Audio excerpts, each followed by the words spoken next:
am I?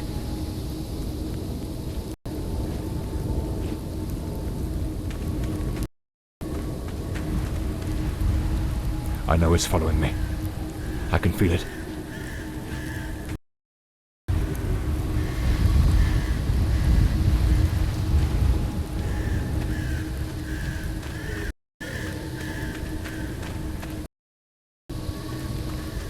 I shouldn't have taken such a risk.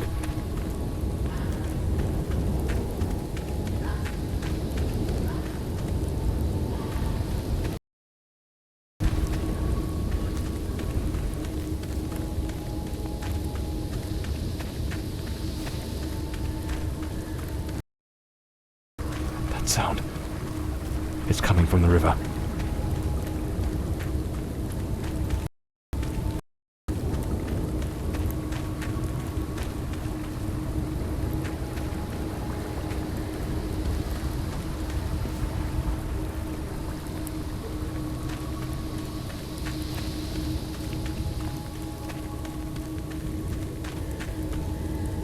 If it catches me, it will show no mercy.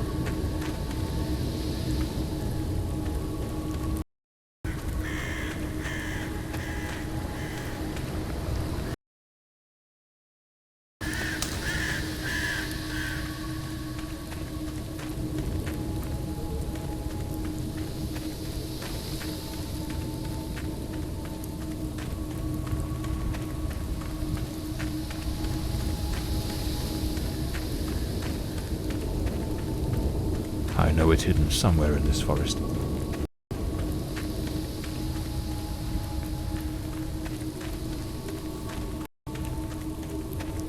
I should be able to see its light soon.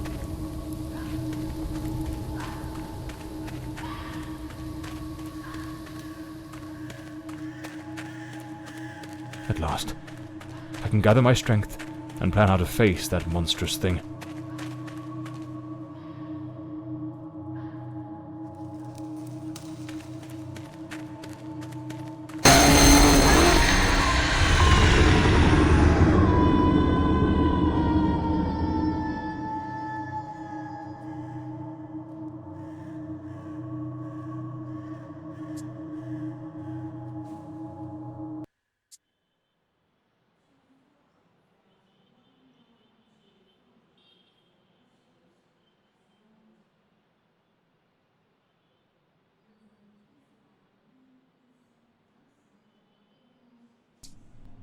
The name's John Morley, private detective, and today is a momentous day. After enduring the most exquisite tortures at the hands of those blasted nurses, and being pumped full of enough medicine to fell an ox, today I'm finally free. Who would have thought that the case of the Red Shoes murder would end the way it did? A stormy night, soaked to the skin, wrestling that brainless killer on a rooftop. Then a slip and a 5-story plunge. It appears you're awake at last. We had considerable difficulty rousing you earlier this morning to let you rest a while longer. I bring you good news. The latest test results are favourable, and the doctor has authorised your discharge. You are now officially go. I have placed your belongings on the table. Oh, and a lady stopped by this morning with some clothes from the dry cleaner.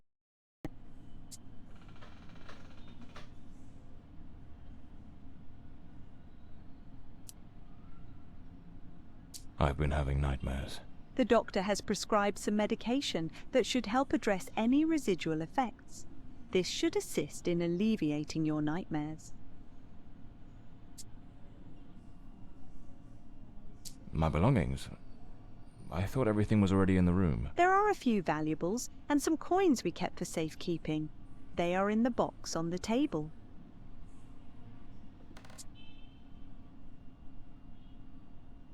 So I'm better now? Yes, you are much improved.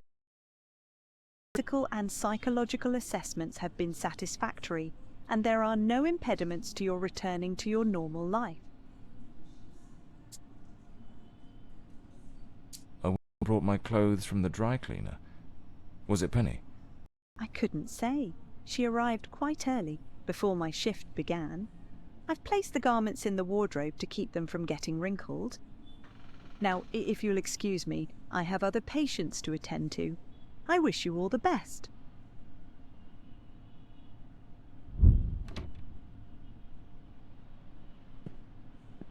I'd better get dressed. The hospital gown that ties in the back doesn't exactly scream perfection. This note's from Penny, my secretary. She must have left it here a few days ago while I was still under observation.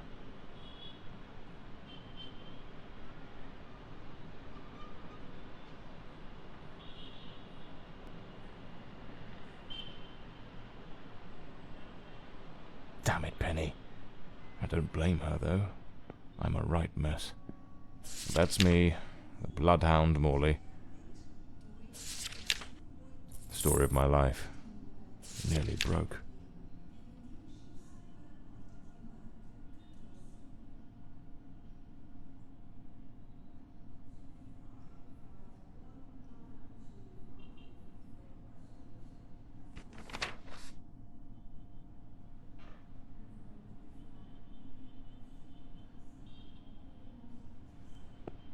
Blimey, it's nearly noon. I must have lost track of time in those blasted nights. So the mystery woman was Penny after all. Seems I should get myself a pair. I usually use... Well, look, these do a fine job of hiding any belly. Can't complain about... Blimey, what a fool I took onto that rain-soaked pavement. And to top it off, with that downpour, I ruined my best suit. But, well, that's all water under the bridge now, quite literally.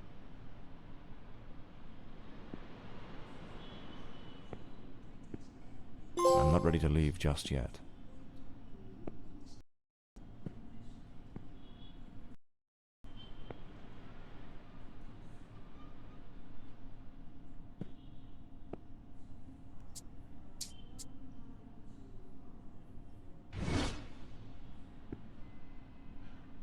Trench coat and fedora hat. Every detective's must have.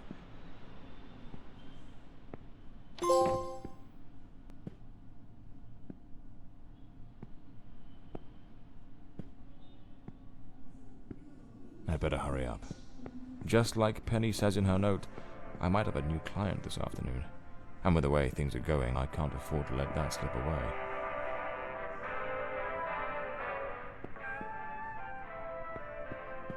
All right, let's get moving. Today's the first day of the rest of my life.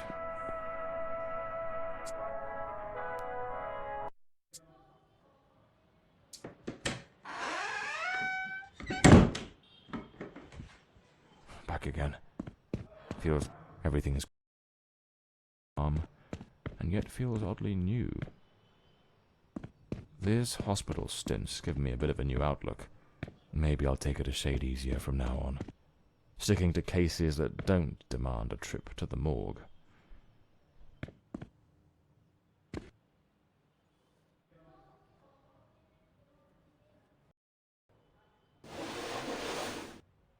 Here they are, Penny's keys, just like it says in her note.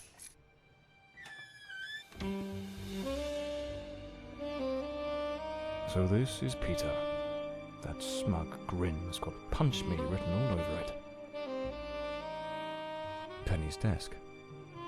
I ought to give her a ring and try to sweet-talk her into coming back. My files. Cases, clients, debts. Too many. This case is worth its weight in gold. Everything you need for a poor job. Even the coppers. The slant on the E. That's what gave away the typist in the black letters case. The umbrella with a bullet hole. Souvenir from the marksman case. Nearly. This one's a favorite.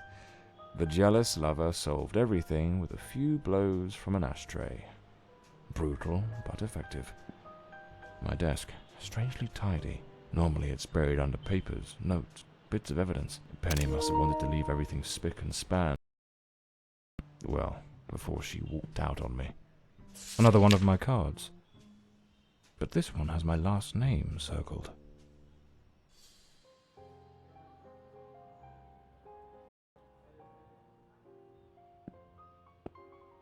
The murder weapon from the cadaver collector case.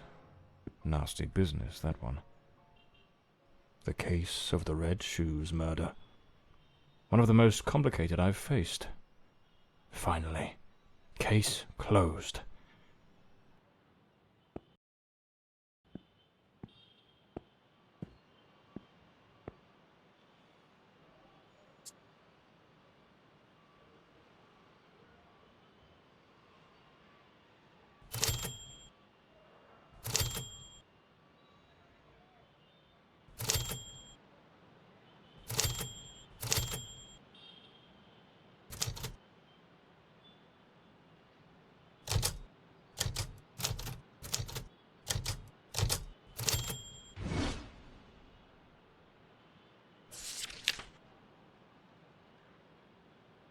The drawer. It's locked. Amazing how this little gadget can reveal the devil in the details.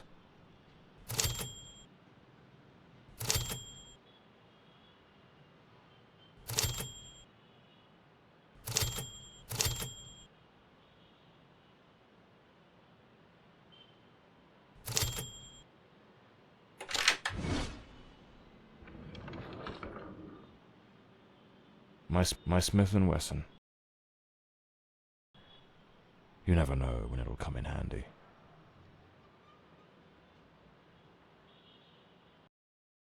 The Scarlet Page.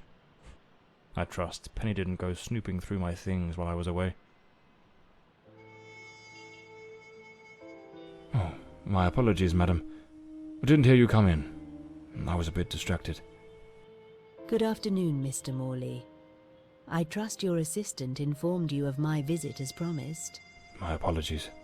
I was rather engrossed and didn't notice your arrival. To whom do I owe the honour of this meeting?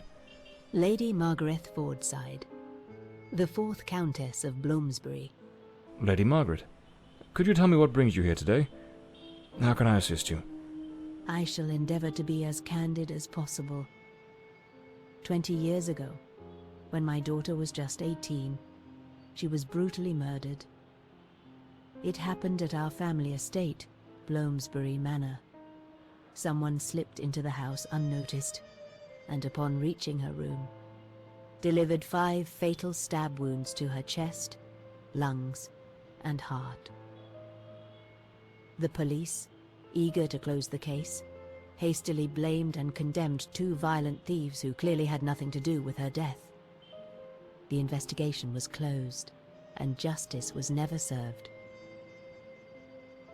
I am prepared to offer you £30,000 if you take on this case, and a further £30,000 if you can solve it and bring the true killer to light.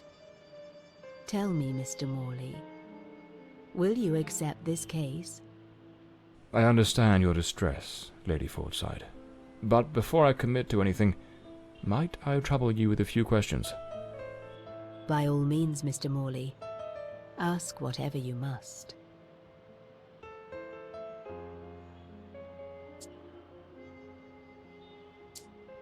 A case that's been cold for 20 years. You certainly don't make it easy for me, Lady Margaret. What made you decide to seek out a detective now?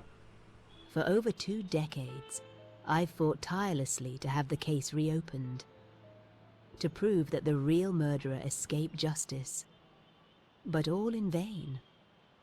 Neither solicitors nor well-meaning police friends, nor even journalists hungry for a dark story have managed to uncover anything.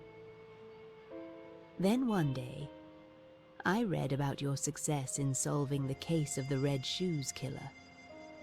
Regrettably, I also learned of the unfortunate incident that left you hospitalized with grievous injuries. On the advice of your secretary, Miss Penny, I waited patiently for your recovery. And now, here I am.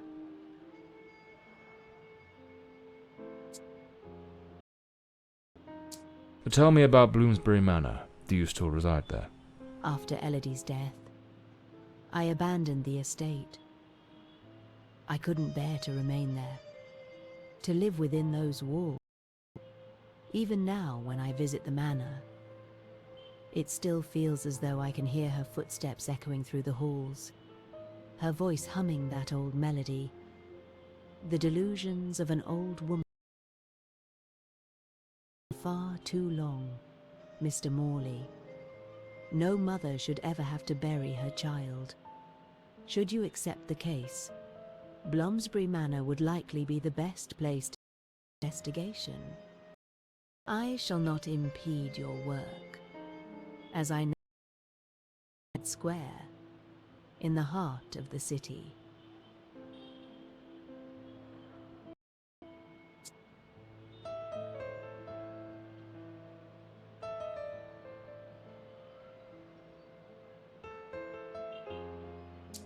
Tell me about the men the police arrested. Why are you so certain they weren't guilty? 2 days after the murder, the police arrested a pair of violent thieves who were terrorizing the county at the time. Though they swore their innocence in my daughter Elodie's death, their criminal record completely undermined their defense. Seizing the opportunity, the police locked them away for their other crimes, and the case was closed. But what has always struck me as suspicious, stolen on the night my Elodie was killed. If those thieves were truly the culprits, why would they murder her and then leave without taking a single piece of silver?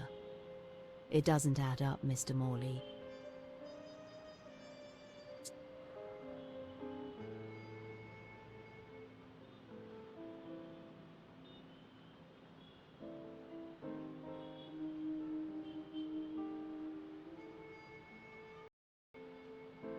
Tell me, were there any witnesses?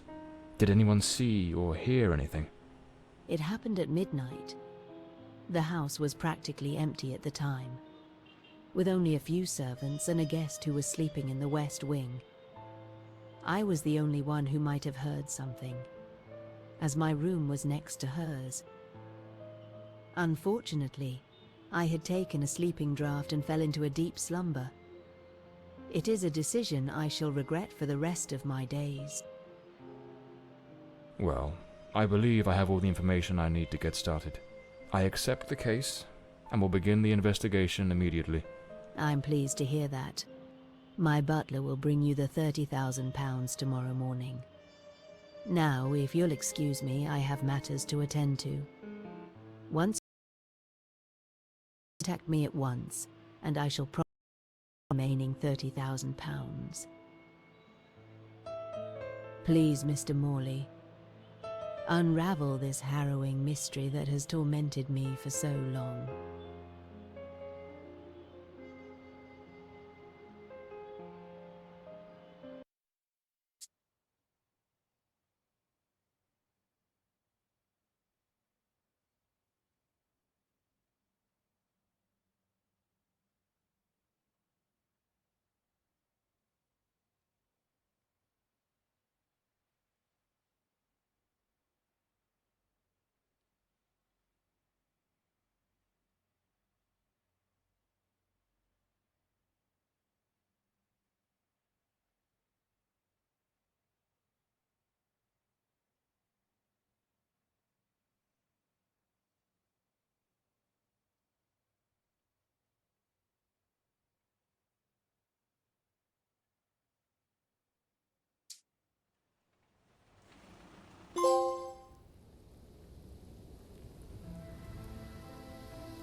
The dense forest path. A haunting silence enveloped the air. It was as though the very night of the crime still lingered here, shrouded in an eerie calm.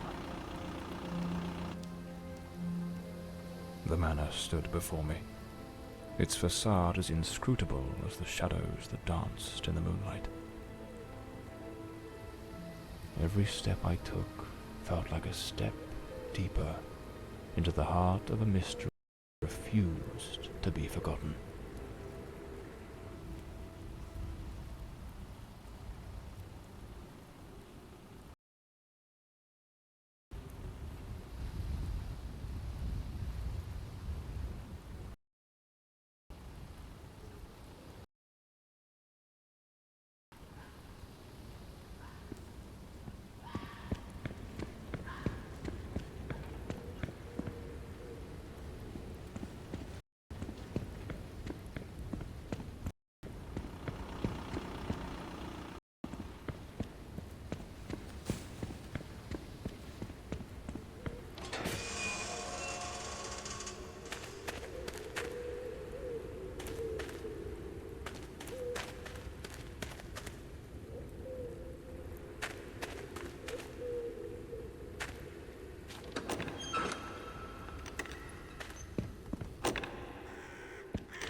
stillness feels like it's hiding something.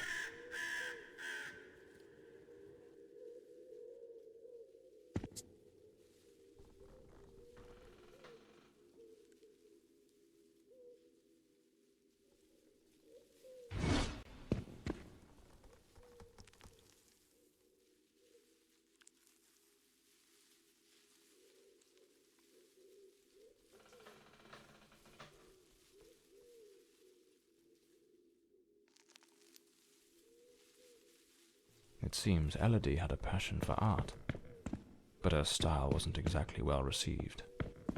Disturbing. The door's chained up with a padlock. Looks like a blue moon, fitting for a place haunted by its own secrets. Looks like the Countess left this for me. It could be.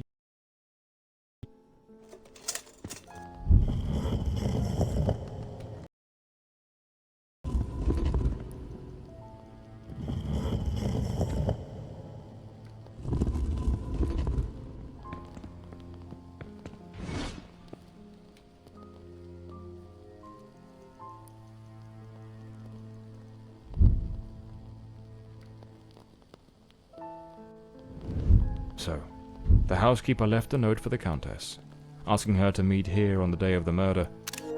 I wonder what truly happened during that encounter. Very well. Looks like this is the Fordside family, showing some of their ancestors.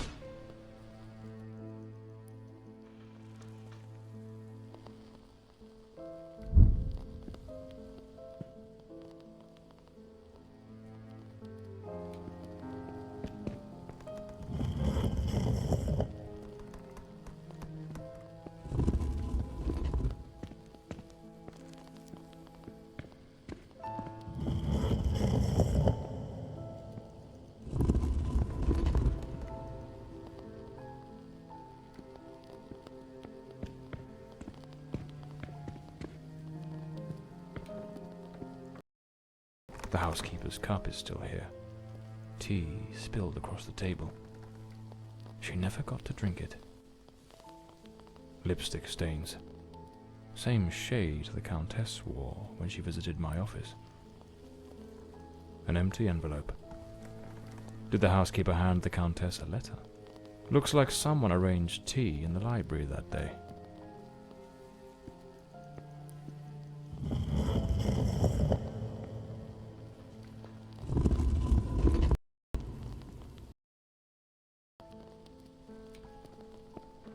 The Fordside family crest, a rampant dragon, has been concealed. This door must mean another painting by Elodie. There's something deeply disturbing about her work.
Two chairs.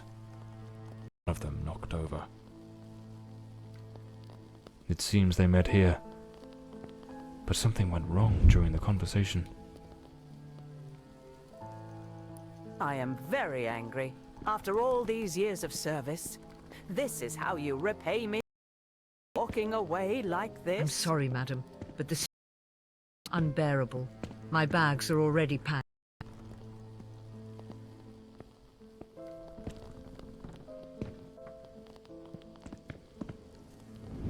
The Countess threw the housekeeper out in a fit of rage.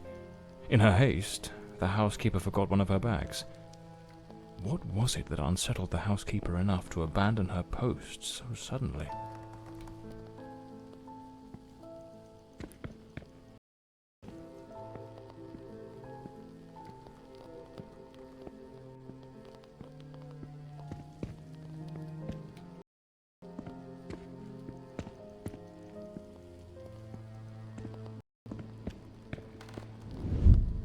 Lady Fortside, still seething, burned something in the fireplace.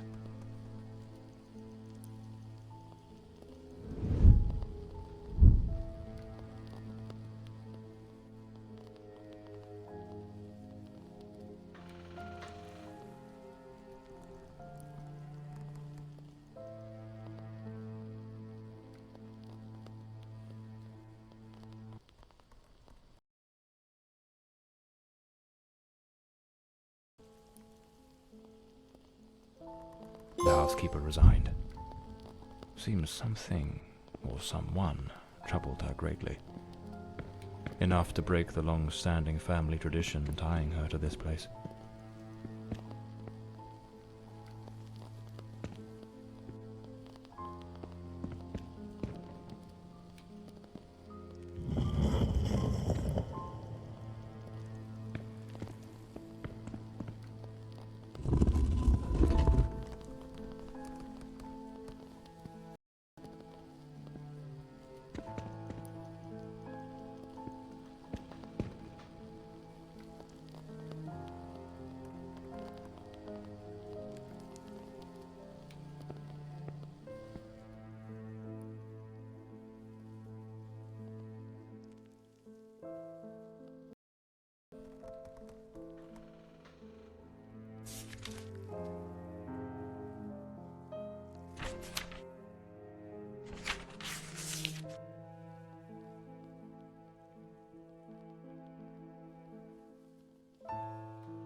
This must have been some sort of private study for the Countess.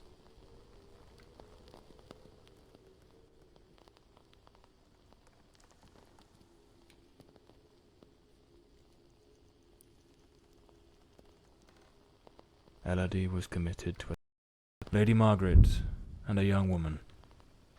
I suppose it's Elodie. They look happy.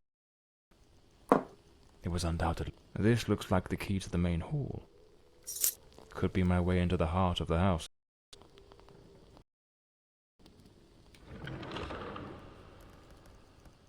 A British passport. Lord Ford. An old pocket watch. It probably belonged to Lord Fordside, Lady Margaret's husband.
Here lies Elodie,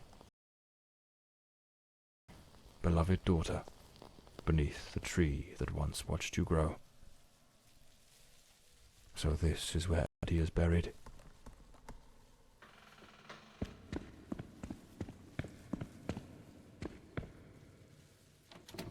This door is locked as well. If the Countess wanted me to investigate, why didn't she leave the doors open? Layers of dried oil paint, left untouched for 20 years. It's as if time slowly laid down her brush. Feels like the grand ship on the open sea. Looks like the last painting Elodie was working on was of a ship at sea. The whole gallery is filled with maritime. A man with his back turned, watching a ship go down. This door appears to lead out to the back garden. Locked with a padlock. I'll need to find the key. Looks like some sort of clue. Trace the tree's journey from birth to decay. Follow the path.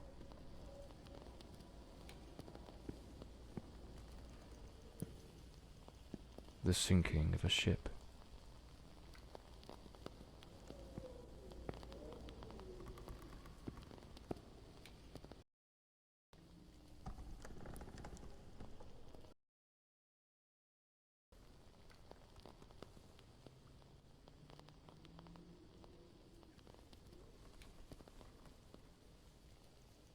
Lady Margaret took special care to secure the house, restricting access to certain areas.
Screaming in the middle of the darkness. Some of these paintings are really dark and sinister.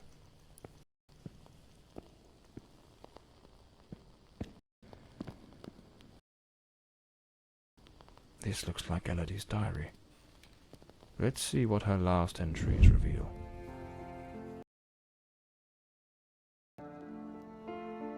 I'm absolutely over the moon. He has written to say he is coming. I met him at the Western Sanatorium, and we have grown so very close. He was there recovering from the trauma of a shipwreck, where he tragically lost his companions.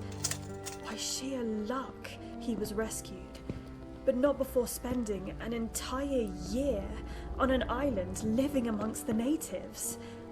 He truly is an adventurer.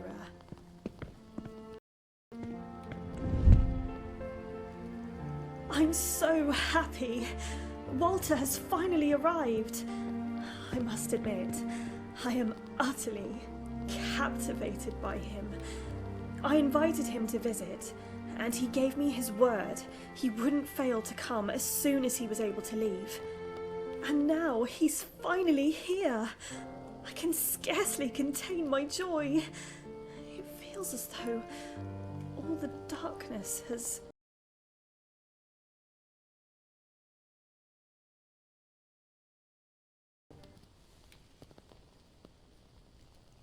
Oh, they looked so in love. So happy. I wonder what became of Walter after Elodie died.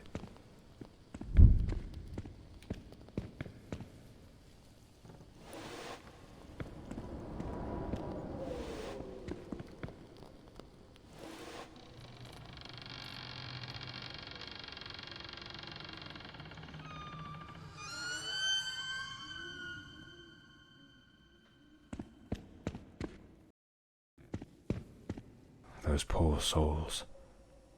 Tragedy seems to have cast a long shadow over this family. Damn it, it's not here. It's simply not here.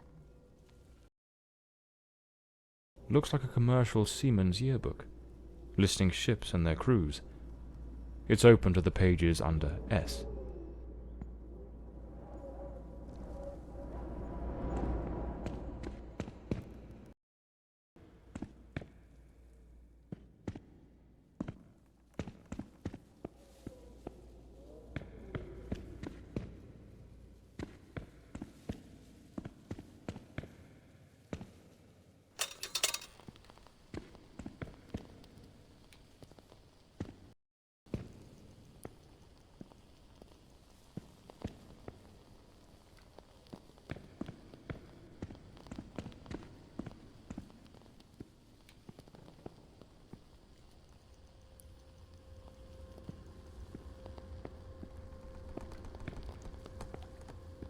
A boarded-up door. Access to the servants' quarters appears to be blocked for some reason. Something definitely happened here. Was it a struggle?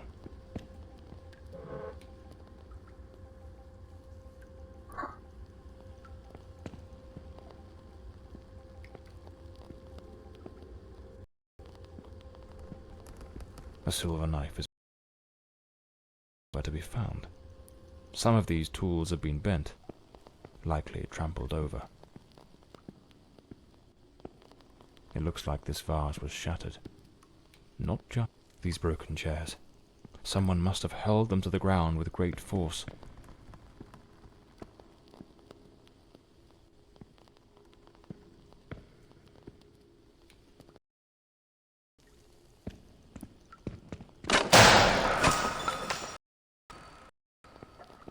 Looks like the crowbar is broken.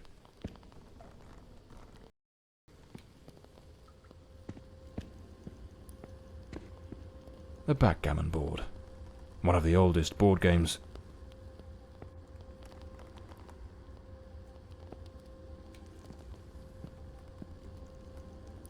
Miss Marver apparently knew her way around the tarot.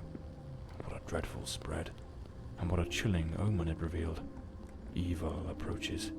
It will bring death, and lay ruin to the house and all who dwell within.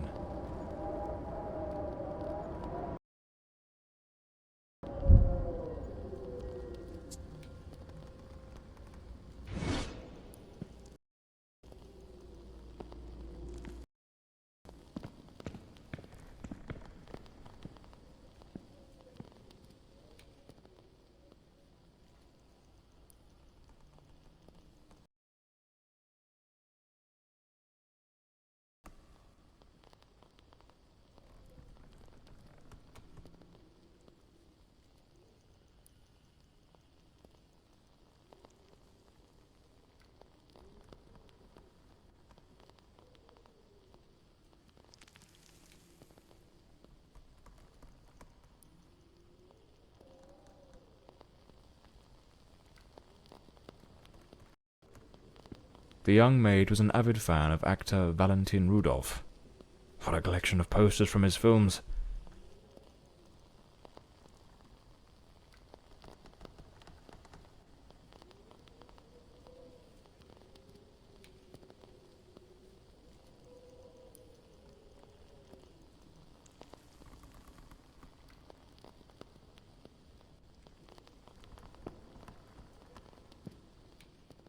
A doll pierced with an awl.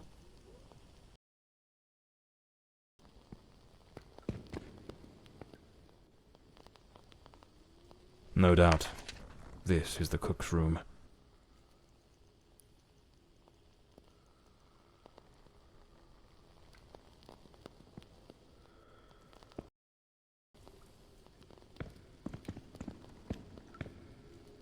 Lady Margaret, after the death of her daughter, dismissed the staff and left the mansion. A pair of blood-stained scissors stuck in the sink basin. Deeply unsettling.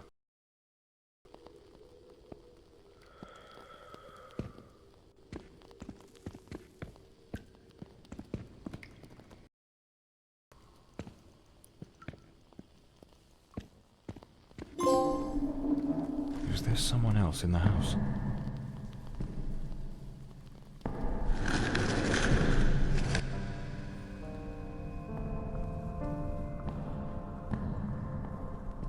Who the devil is that man? He had a knife. I'm completely in the dark here. I don't think he saw me.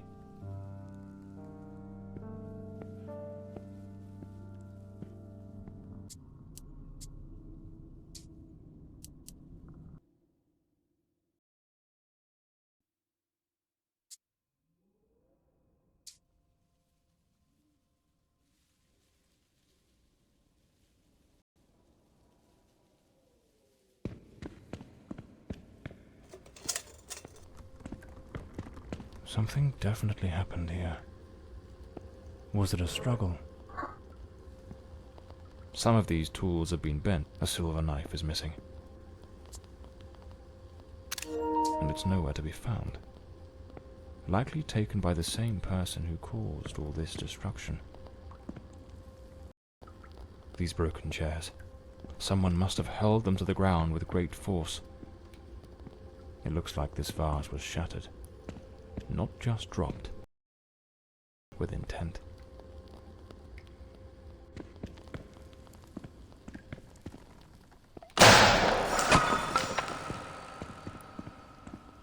A backgammon board. One of the oldest board games. Miss Marva apparently knew her way around the tarot. What a dreadful spread. Omen it revealed. Evil approaches. It will bring death, and lay ruin to the house and all who dwell within. The young maid was an avid fan of actor Valentin Rudolph. What a collection of posters from his films. A doll pierced with an awl. A warning? This is the cook's room. Late after the death of her daughter, a pair of blood-stained scissors stuck in the sink basin. Deeply unsettling.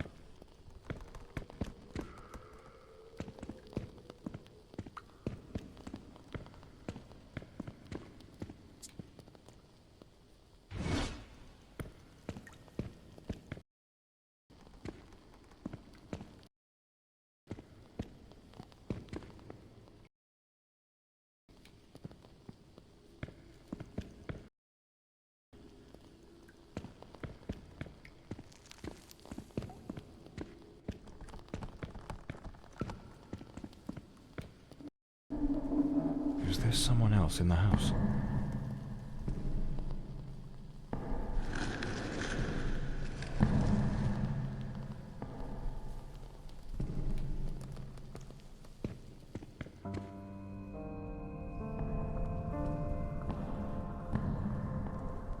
Who the devil is that man? He had a knife. I'm completely in the dark here. I don't think he saw me.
Was it sealed before the murder? And why? To Brandon's room. The diary of Walter. Perhaps it holds some clues about who he was, and what his involvement in this case might be.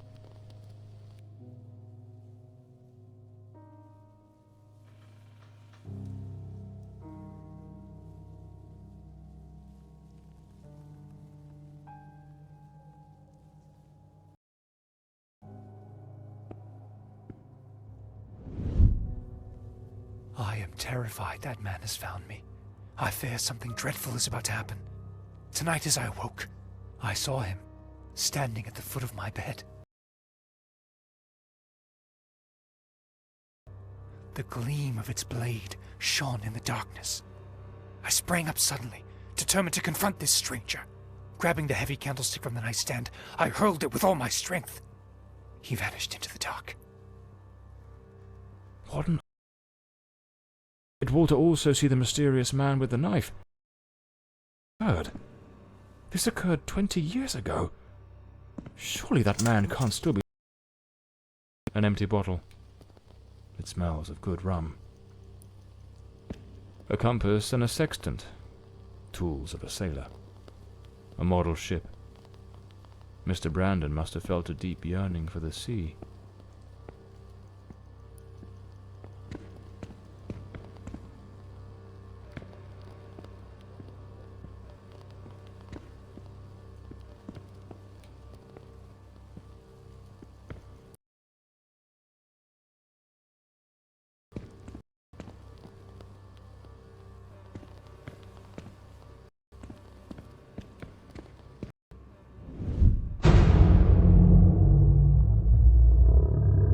Coming here was a grave mistake. He has followed me, watching and lurking in dark corners, waiting to surprise me. I dare not tell Elodie. She would think the one thing I dread most for her to believe. I see him again from the window, watching me. His long hair and he still holds that knife. He means to kill me.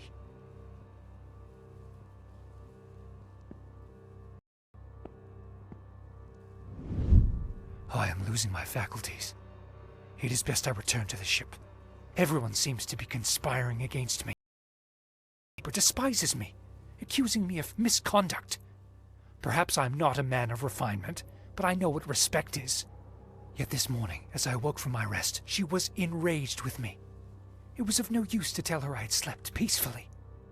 An external maid who comes to clean was crying and accusing me of having approached her in an unseemly manner. I am a sailor, a man of the world. I know how to conduct myself.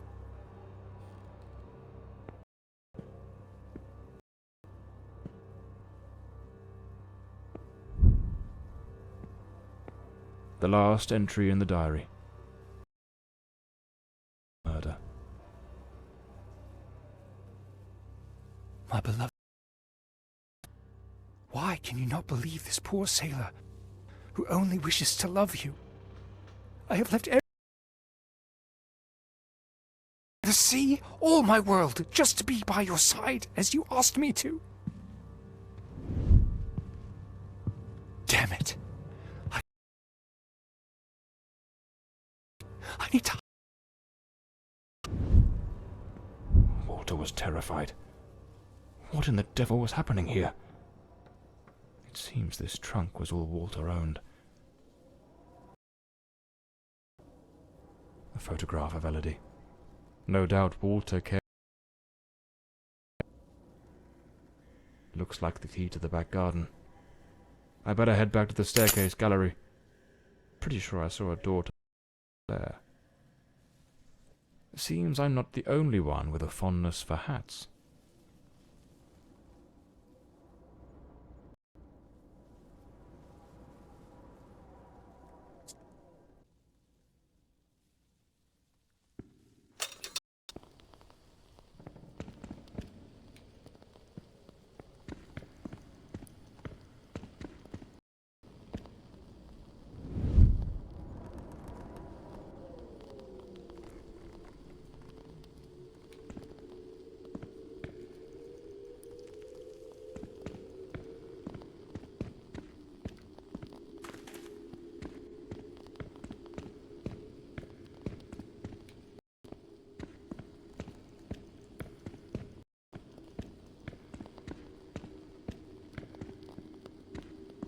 at that old fountain in the garden, now little more than a basin of stagnant water, one can still make out the faint impression. It seems almost certain the killer stopped here, in a hurried attempt to wash away some of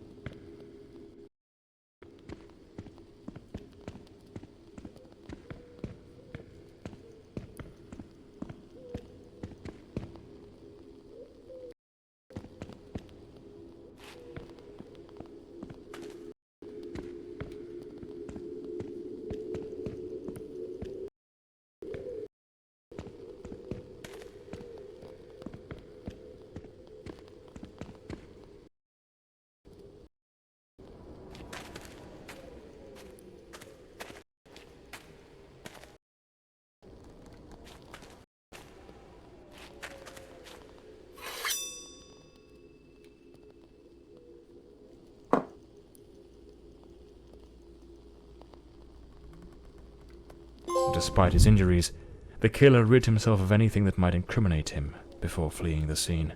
The boots, the coat, even the knife. This ought to do the trick for that boarded-up room upstairs, just by Walter Brandon's room.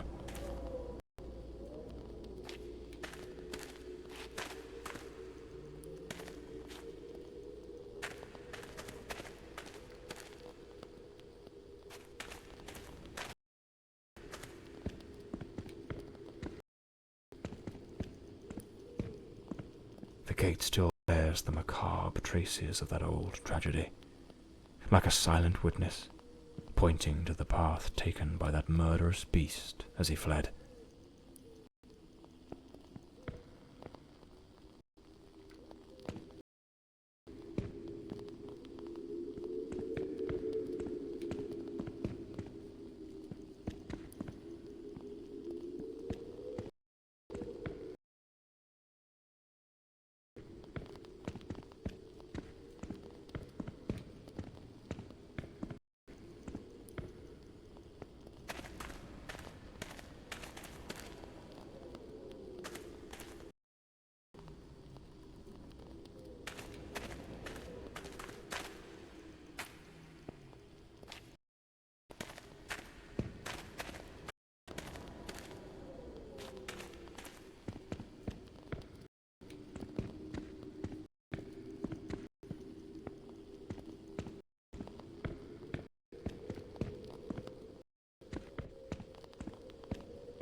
Lord Fordside was a gifted artist, no, but his work betrayed a dark years have worn away whatever once marked them. There's a distinct scent of wormwood, the plant at the heart of found could provoke hallucinations. Visions said to come straight from the goddess Artemis herself. Sharpening. Lord Fordside likely crafted his own chisels.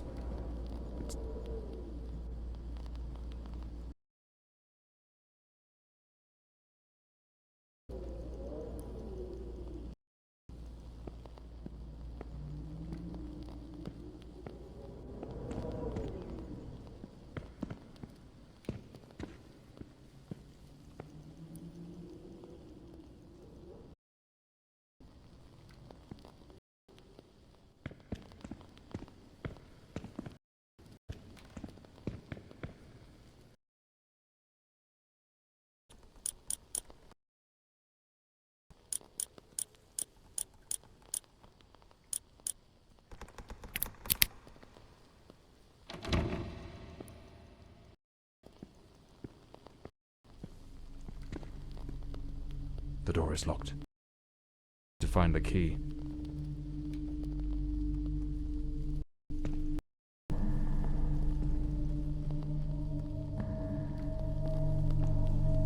Him again.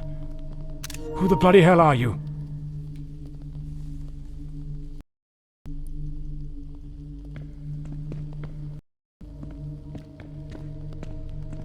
Where's that man gone?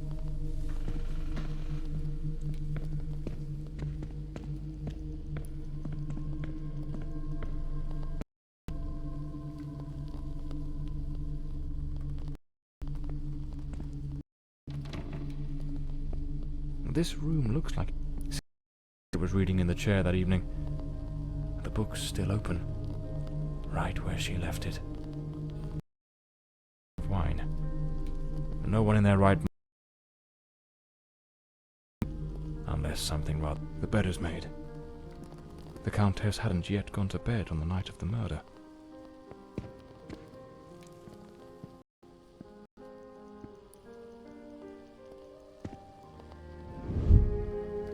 This is a nightmare.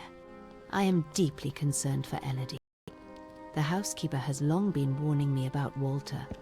I have made diaries, and nothing is as it seems. Elodie remains blissfully. I am at my wit's end. Since her return from the sanatorium, she has been positively radiant, a true beacon of light. They go out together and seem to have a time. He appears very close to her. This is in contrast to the picture painted by the housekeeper, which is a complete contradiction.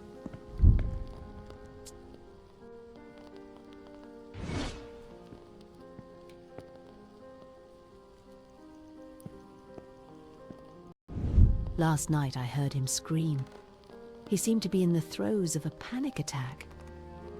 I approached on tiptoe to the guest quarters, and then suddenly I was struck with terror. An hysterical laughter echoed through the night. It did not sound like him. The following morning, Walter and Elodie had to sail on the pond. Everything, and he was the most charming he has ever been.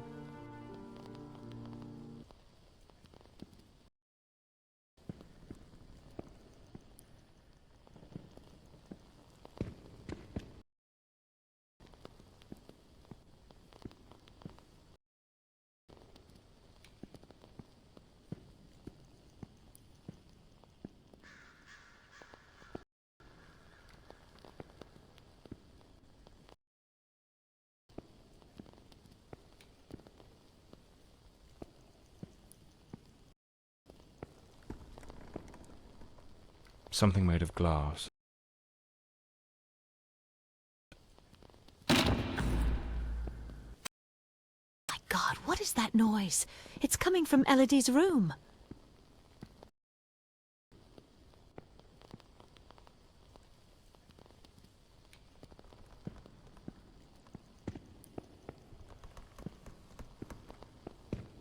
I should finish gathering all from the Countess's room before exploring other parts of the house.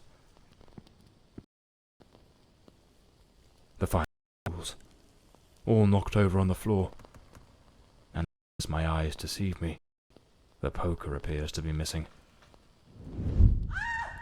Oh my God, Elodie! Lady Margaret, quite agitated, grabbed the fireplace poker and rushed toward Elodie's room.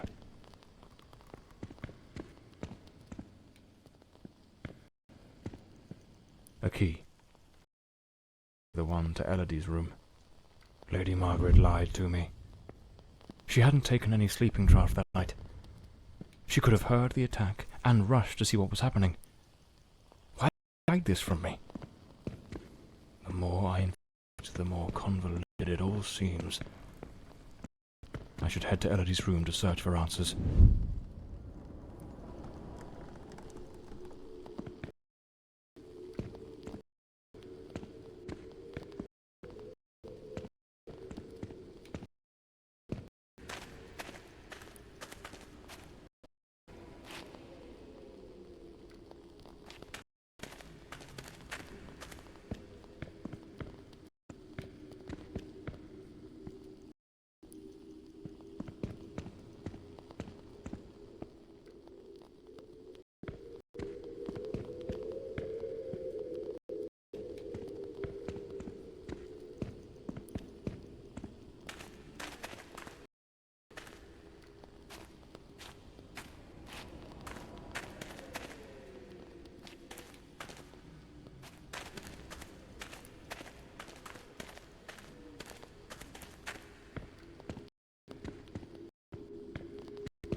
A rag doll, tossed on the floor. A pool of dried blood. There's no doubt now. This was the scene of the crime.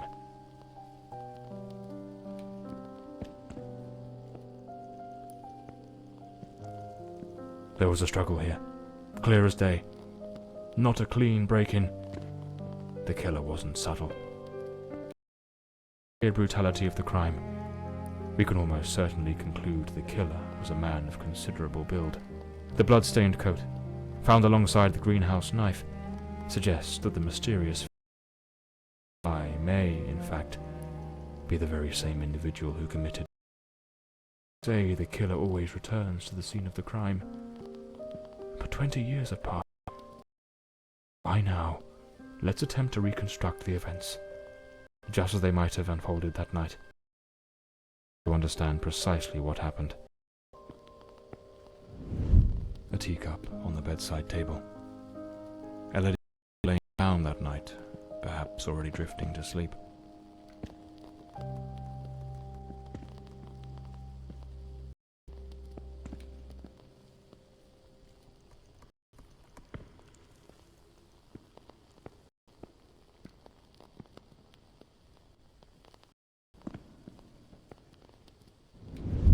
The door's lock indicates someone forced their way into the room, likely Elodie away.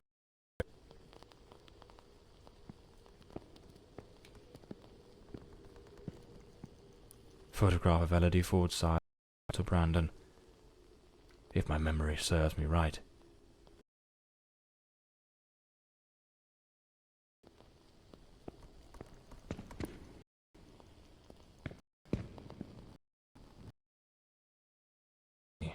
But the killer cornered her near the vanity. She lost her back, dresser and chair.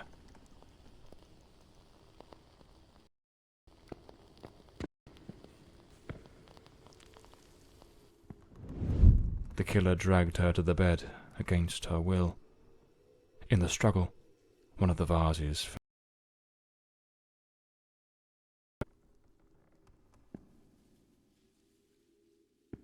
On the bed, the killer stabbed her mercilessly, again and again, staining the sheets with blood.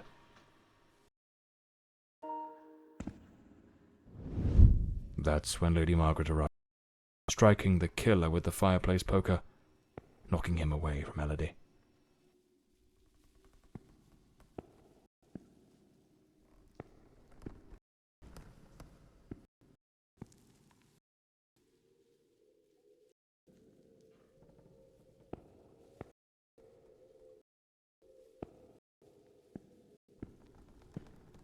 Wounded, the killer fled the scene. Already too late. Elodie was already dead.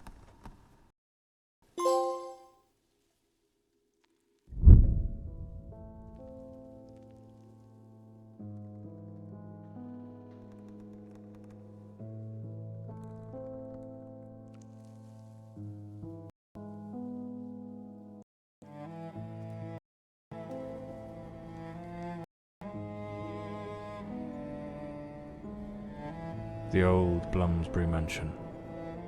It choked my thoughts.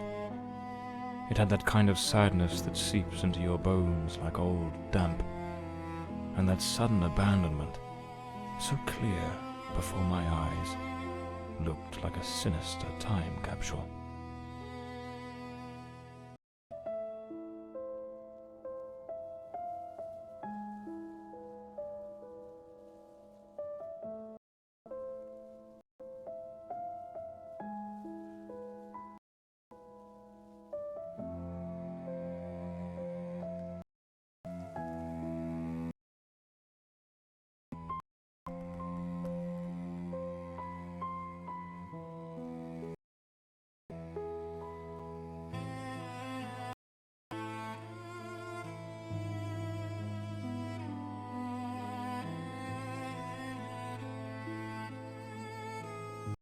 One thing was certain. My next move was to dig up answers about the man with and about Walter Brandon, the sailor from Westland Asylum. An old, forgotten sanatorium that, 20 years ago, was the scene of a meeting with Lady Fordside and that Brandon fellow.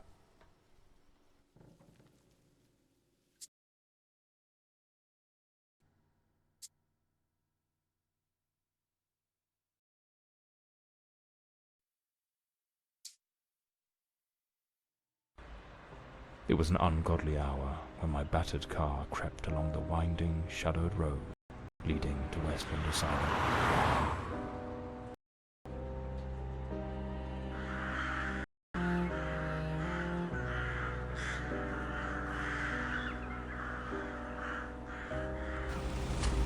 I found upon arrival was just the building, forsaken.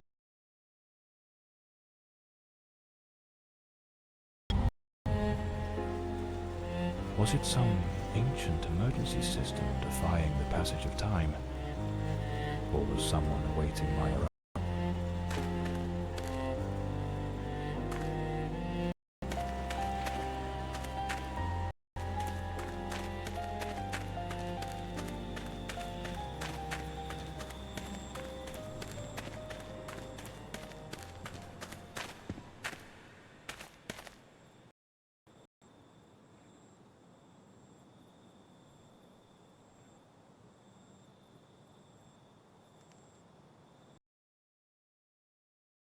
So, there's an alternative entrance, hidden somewhere in the wall of the asylum.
The front door, sealed shut.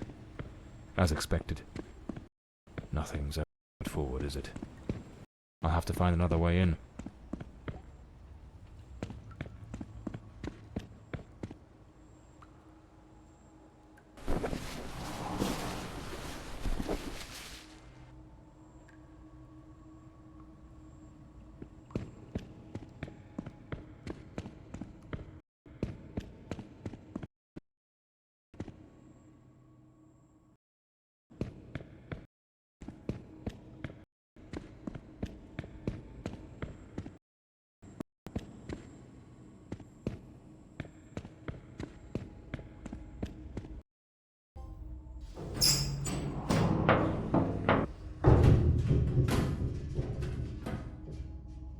Bloody hell. In here. Looks like I've stumbled into what could...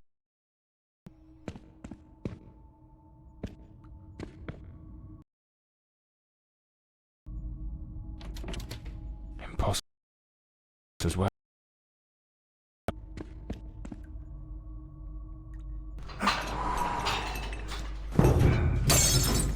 Damn it. The lantern. It's broken. I'll have to manage without it for now.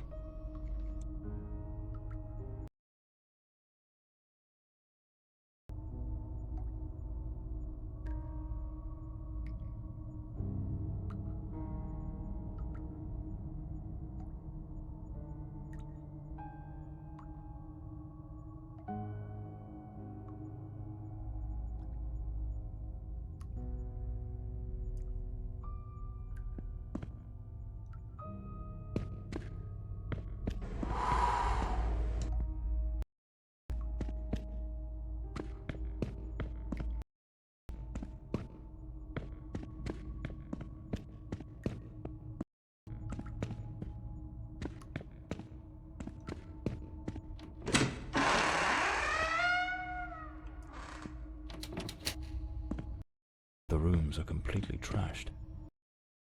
I expect the asylum to be in such a state of decay.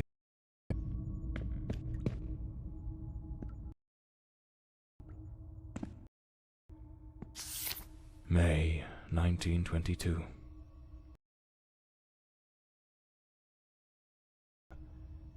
It's possible she was still a patient here at the time.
The nurses were genuinely concerned about the aggression of Westland Asylum was a top place in its good old days.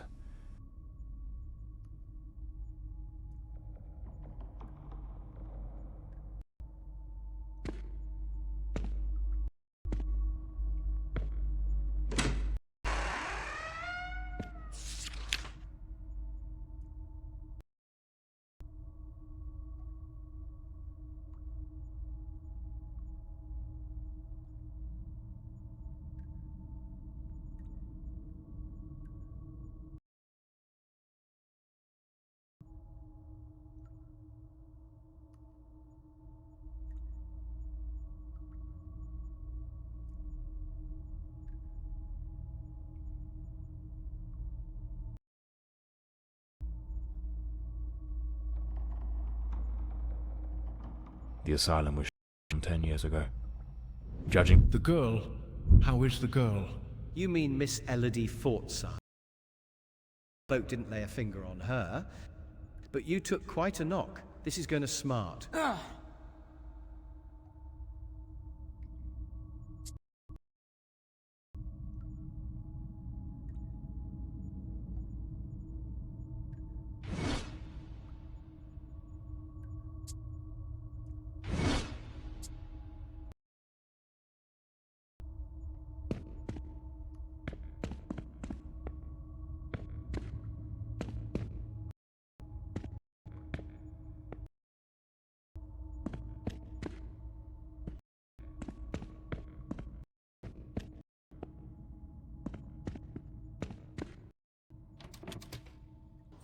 It's locked.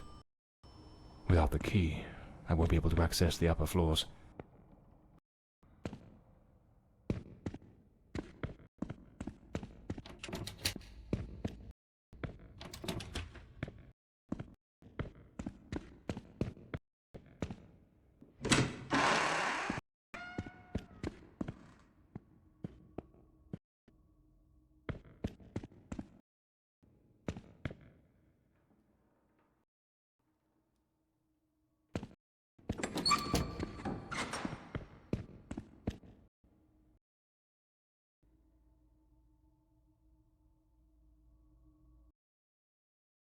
This file cabinet is now empty.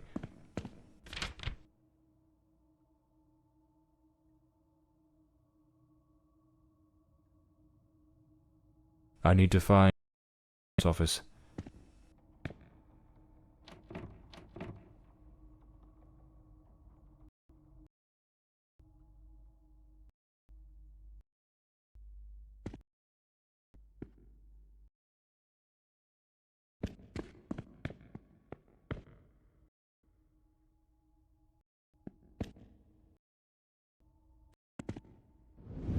We must formalise the admission of Miss Elodie Fortside. I have her file here. That girl? What do you think of her? I don't quite know. She seems a good girl. I do hope she recovers soon. I know what of her. Oh, don't be wicked. You cannot tell me you haven't noticed. He looks at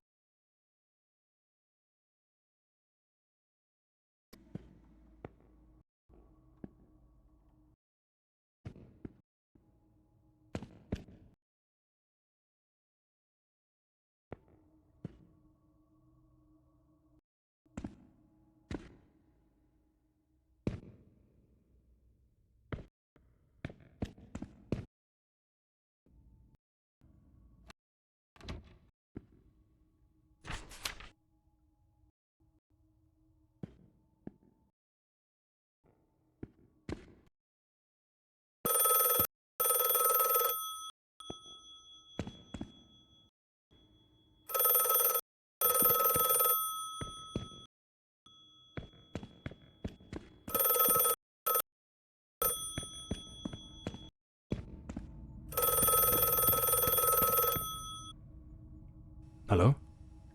Hello? Can you hear me? Mr. Morley, is that you? Lady Margaret? Mr. Morley, I'm so relieved to hear your voice. I've been trying to reach... I couldn't get through to anyone. It's awfully late at night, Lady Margaret. How on earth did you know I was at Westland Asylum? Well, I was already in bed, truth be told. But there was something on my mind. A vital detail I'd forgotten to mention. I called your office, searched for you at the mansion, and when I couldn't find you there, I assumed you might be investigating at the asylum. I see. Very resourceful of you. Now tell me, what is this detail of such importance? Oh, yes, of course. I almost forgot. You see, the truth is, I'm afraid that... not alone. What the devil does that mean? Hello? Lady Margaret?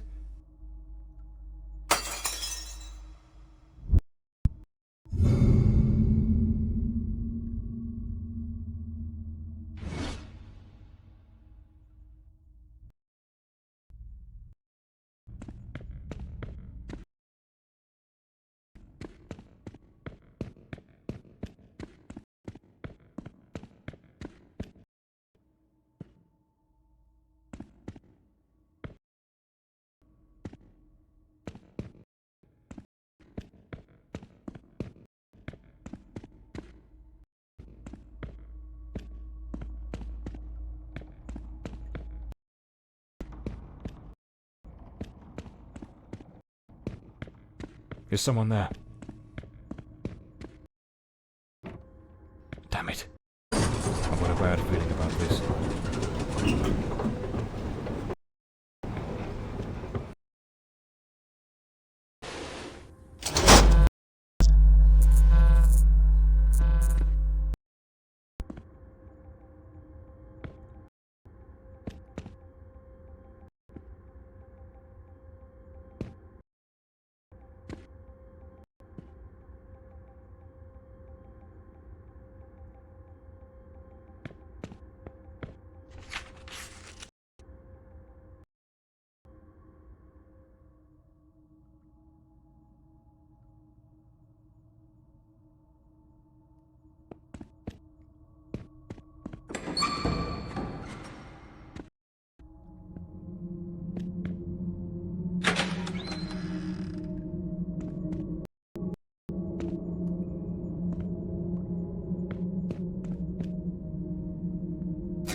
Self-destructive behaviors.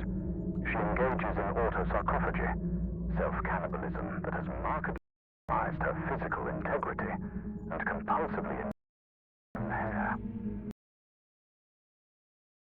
Psychological torment and overwhelming despair leave her in a perilously fragile state.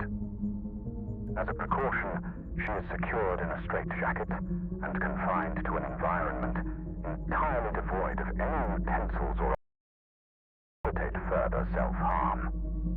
Her treatment protocol centers on the administration of potent sedatives to alleviate anxiety and curb with ongoing monitoring.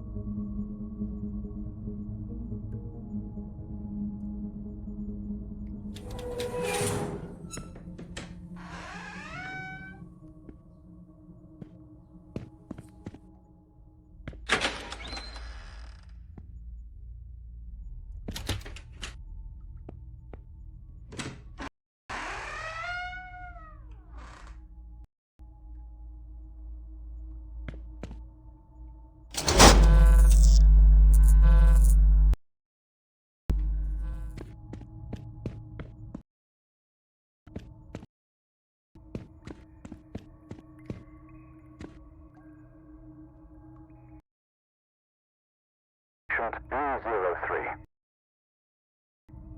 Male, early 30s.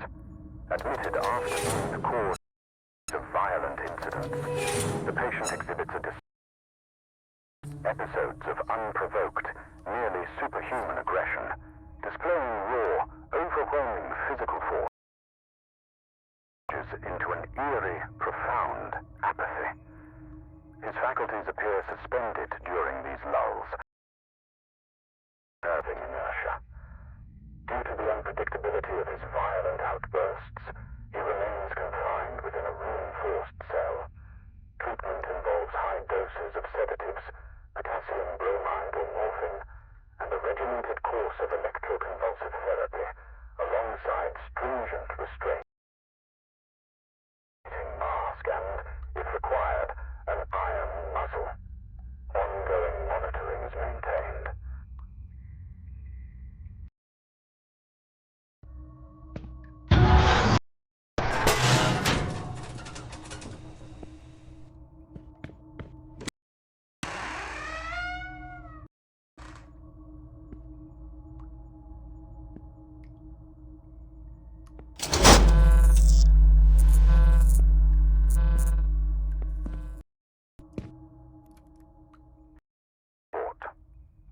Patient B02.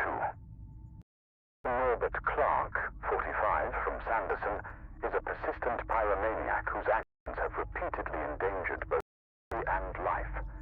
Despite his seemingly frail build, he harbors an alarming compulsion for fire setting, a tendency exacerbated by intermittent episodes of disorganized thought and incoherent speech under duress. Battling fixed gaze suggests the planning of covert schemes, amplifying it. To mitigate risk, isolated in a secure cell, thoroughly cleared of flammable materials. His management includes a regimented program of sedatives and antipsychotic medications to stabilize his manic and schizoid symptoms, with vigilant oversight maintained.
I need to hide.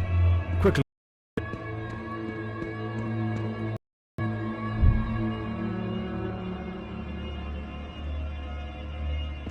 I can't hear it. Could it be gone?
A cigarette case, with a bit of tobacco still inside. A maintenance uniform, oddly well prepared. Not a speck of dust on it. Clean water, an apple, a bit of bread. The food still fresh.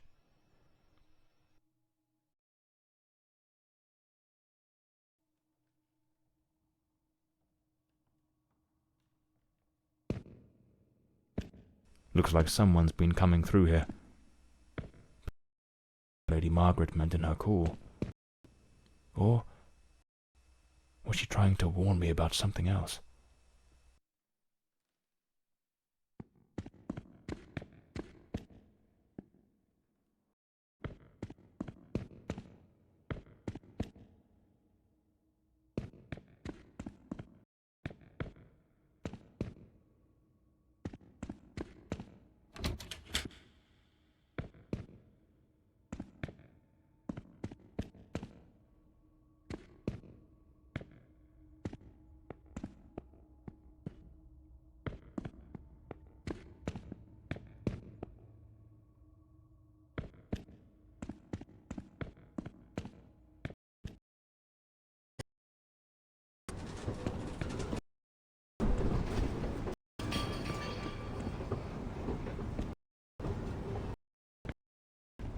Here it is. This office. This is where I'll find Elodie and Walt.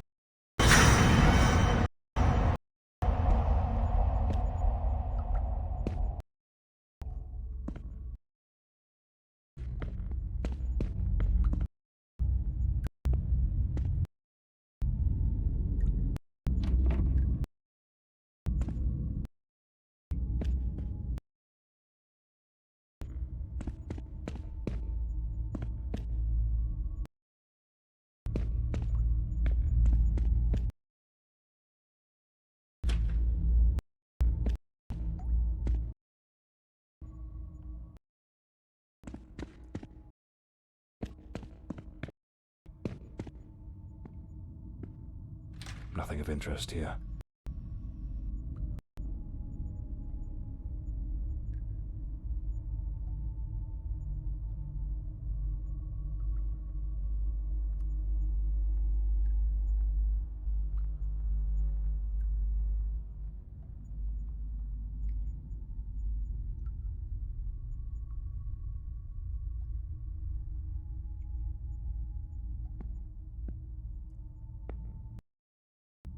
Elodie's record.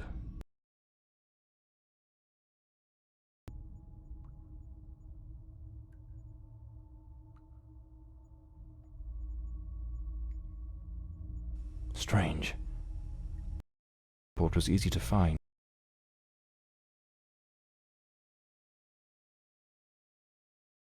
What am I missing?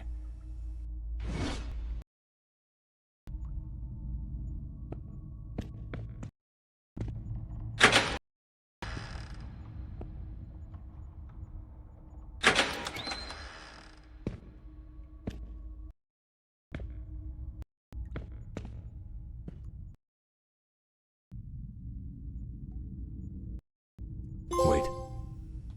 No, it can't be. Dr. Shedden and his...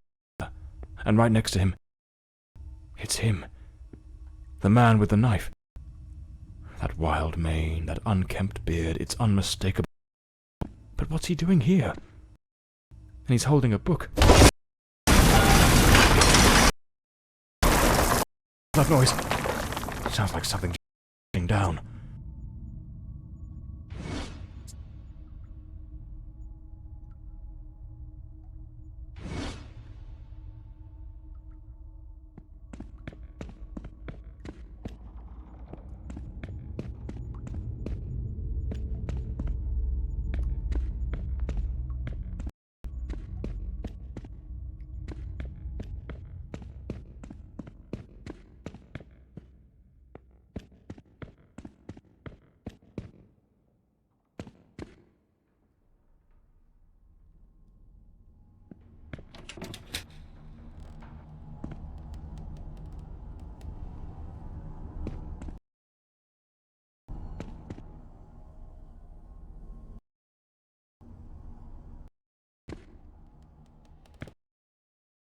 Go through there. Looks ready to cave in at any moment.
The adventures of Walter Brandon, the intrepid captain of the Stella Maris, braving the treacherous South Seas.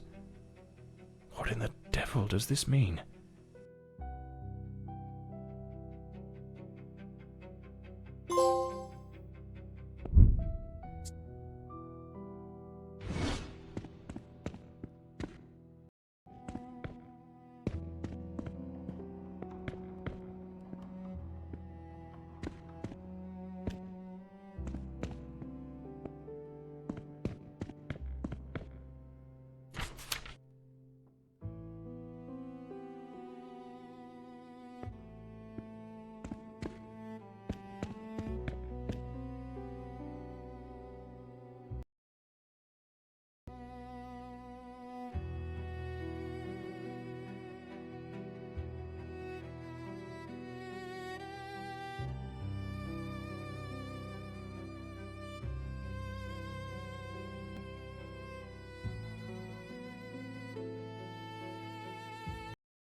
Patient recording, Elodie Fordside, February 3rd, 1922. Daily record number 23, Let us begin. How are you feeling today, Miss Fordside? I feel well. Elodie, we have discussed this before. If you do not tell me how you truly feel, we will make no progress. I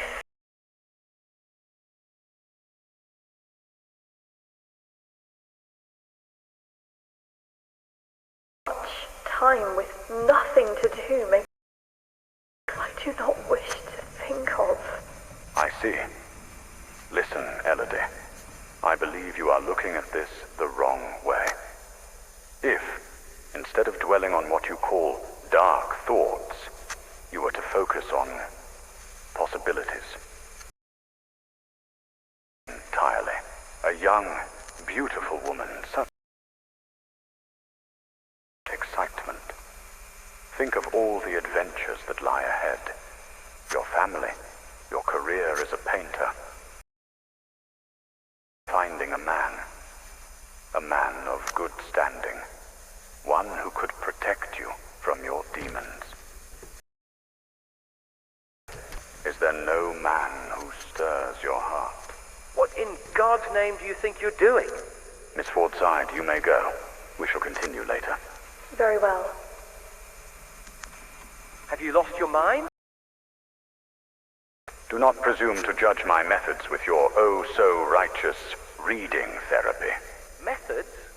The entire hospital is whispering about you. She is a patient, Dr. Mulder, and she is mentally unwell. Listen, Ferdinand. Stay out of my...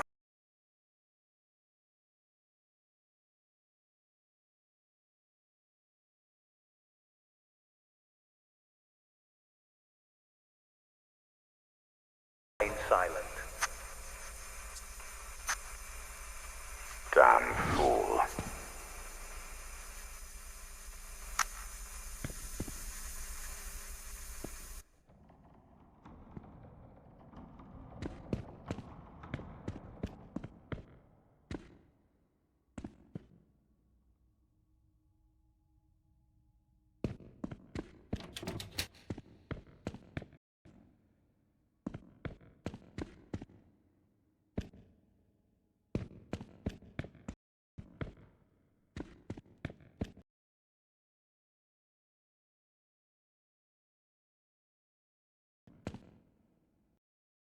Walter Brandon, the intrepid captain of the Stella Maris, leaving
The Adventures of Walter Brandon, the intrepid captain of the Stella Maris, braving the treacherous South Seas.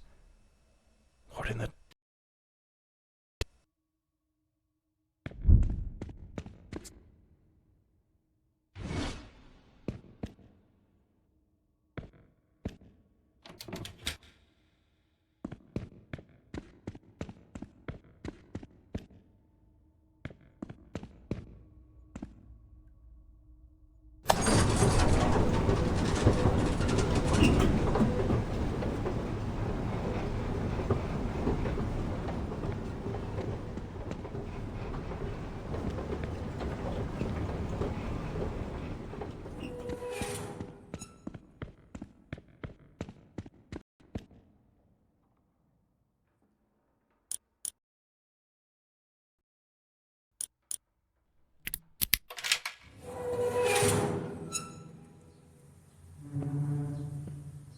A ship's old helm, tied to the bed, as if it were the quarterdeck of a vessel.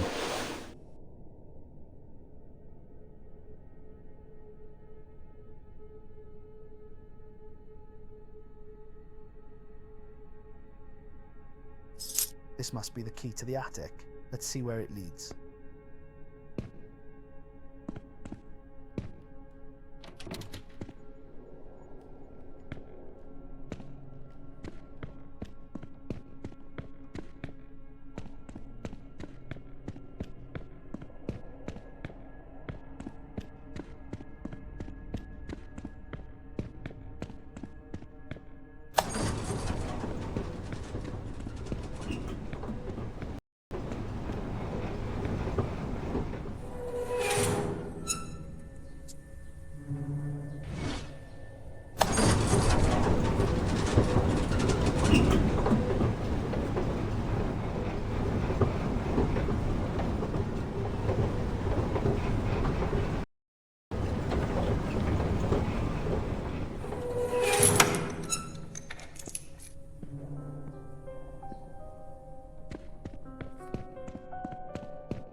Looks like Elodie found herself a little hideaway to keep practicing her dark craft.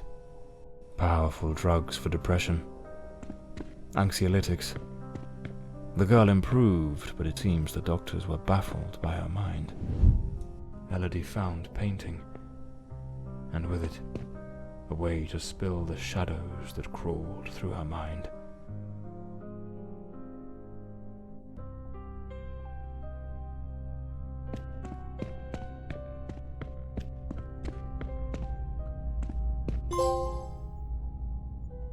A pair of scissors and a comb. Elodie put in real effort to make him fit the mold of her ideal hero. Hair on the chair, strands on the floor. This is where the transformation took place.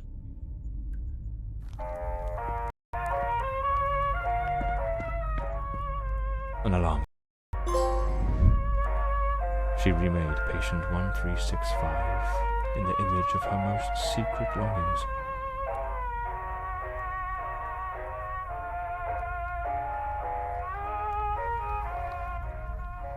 Their secret hideaway. Like two reckless teenagers, they started a romance, hidden from the prying eyes of doctors and nurses. For a while, they managed to keep their in the shadows, far from the eyes of doctors and nurses.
The room has been...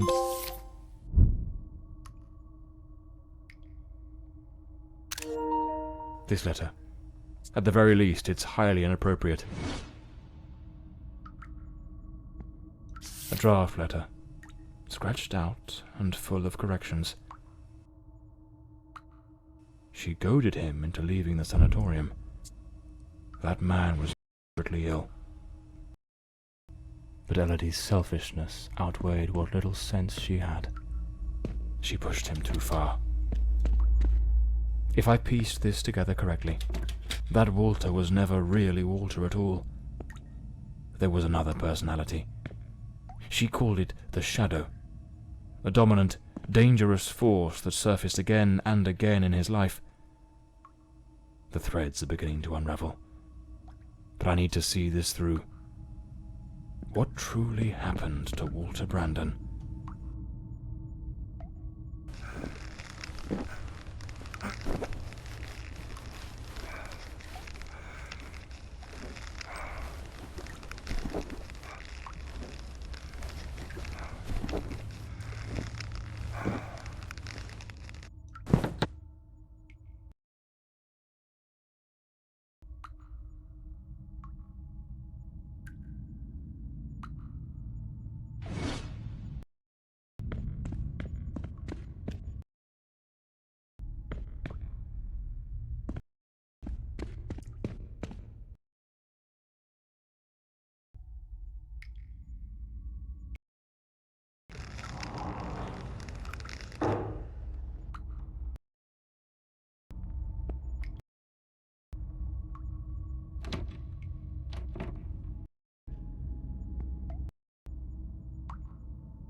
He's in a state of disorientation, frustration pouring off him.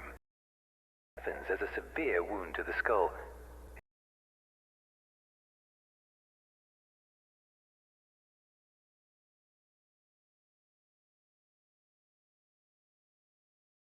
Seems to have found his way back here more by instinct than by himself.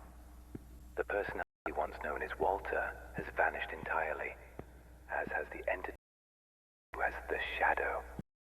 In his nature, I cannot say with certainty.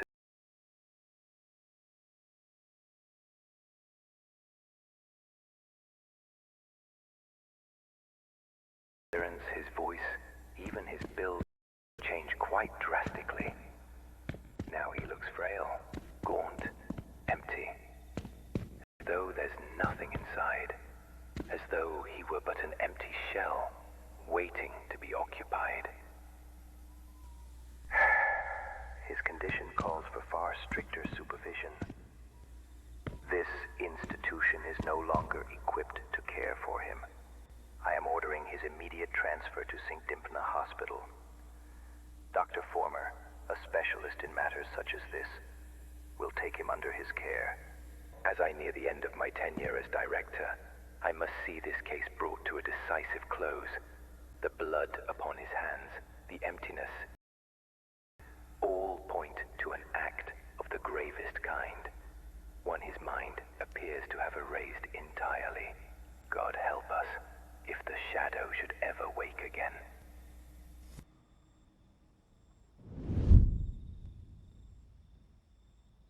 So it seems Walter came back to the sanatorium of his own accord. He was utterly incapable of recalling what he'd done. They moved him to St. Dimpna's hospital. Could he still... I'll have to follow this lead.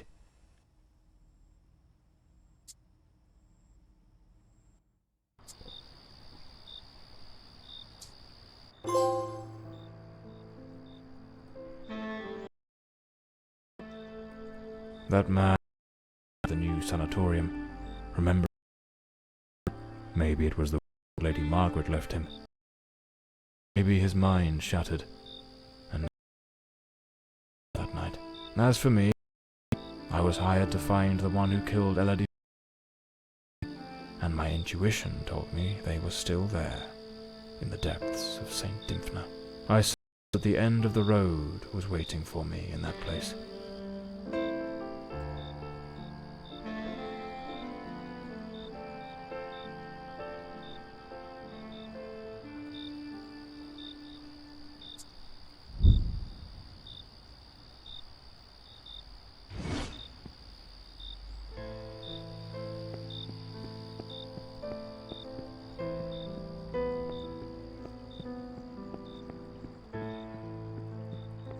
Can't very well saunter in through the front door as if nothing's amiss.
It's locked. The night shift nurses are behind this door. I need to find another way into the rooms.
John Morley and the case of the red shoes. What the devil does this mean? Lady Margaret. That fateful night, I was startled by the noise, those wretched cries of agony from dear Elodie. I rushed to her chambers, and there you stood, stained with the blood of the one soul I cherished above in this world. But I turned a deaf ear. Elodie was finally happy, even amidst your incessant bouts of volatility. Yet, with the passage of time, her demeanour darkened.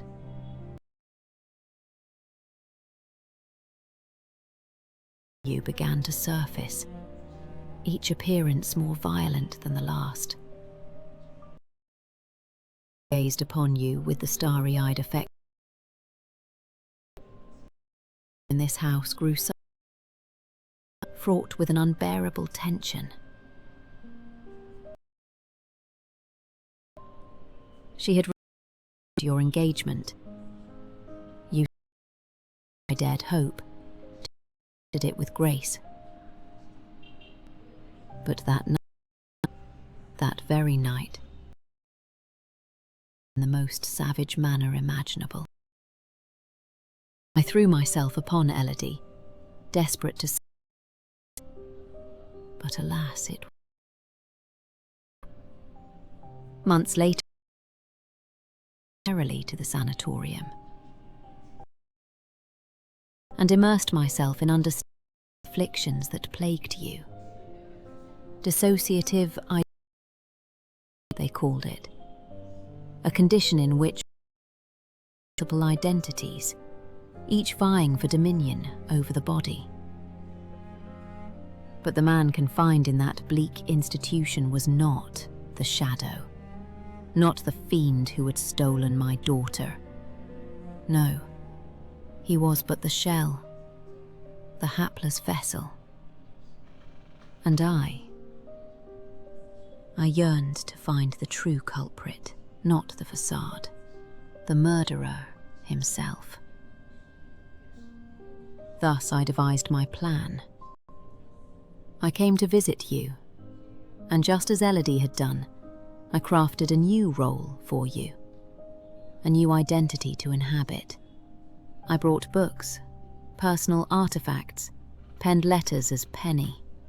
I leased and prepared every detail meticulously, down to the smallest for your return as John Morley.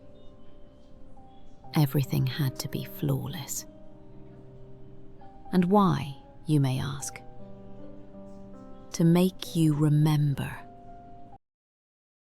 To summon forth the murderer of your fractured mind.